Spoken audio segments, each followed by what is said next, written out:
Bien-aimé dans le Seigneur, que Dieu te bénisse abondamment. Jésus-Christ nous donne cette parole en Matthieu 6, du verset 33 au verset 34.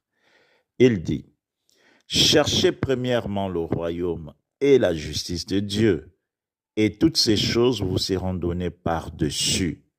Ne vous inquiétez donc pas du lendemain, car le lendemain aura soin de lui-même. À chaque jour suffit sa peine. » La parole de Dieu, Amen. Bien-aimé dans le Seigneur, je ne sais pas ce que tu cherches à posséder en ce moment. Je ne sais pas derrière quoi tu es en train de courir en ce moment. Mais Jésus-Christ nous donne une stratégie pour posséder les choses de ce monde, pour acquérir les choses de ce monde.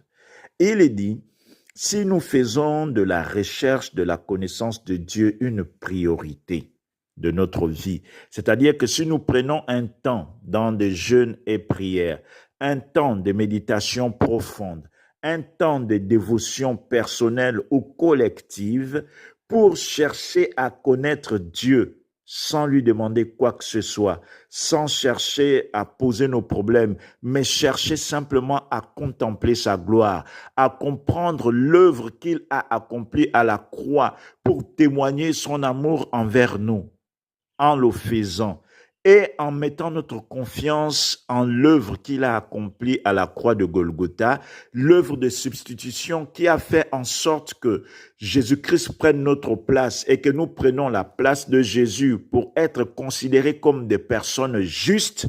Si nous mettons notre confiance en l'œuvre qu'il a accomplie à travers Jésus-Christ à la croix, bien-aimés dans le Seigneur, il dit, nous n'aurons donc pas à nous inquiéter du lendemain, parce que le lendemain prendra soin de lui-même, et lui qui est un Père responsable, il pourvoira à notre besoin.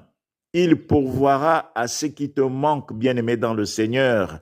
Il a pour toi et moi des projets. Ce sont des choses qui ne sont jamais montées dans le cœur d'un homme. Ce sont des choses que l'oreille n'a jamais entendues, que les yeux n'ont jamais vues, qu'il a préparées pour toi et moi. Et il dit, c'est des projets de bonheur et non de malheur qu'il a pour toi et moi. Faisons donc confiance à l'Éternel. Prenons un temps pour le chercher et faisons de la recherche de la connaissance de Dieu une priorité. Si tu crois, bien-aimé dans le Seigneur, et si tu le fais de tout ton cœur, tu verras la gloire de Dieu.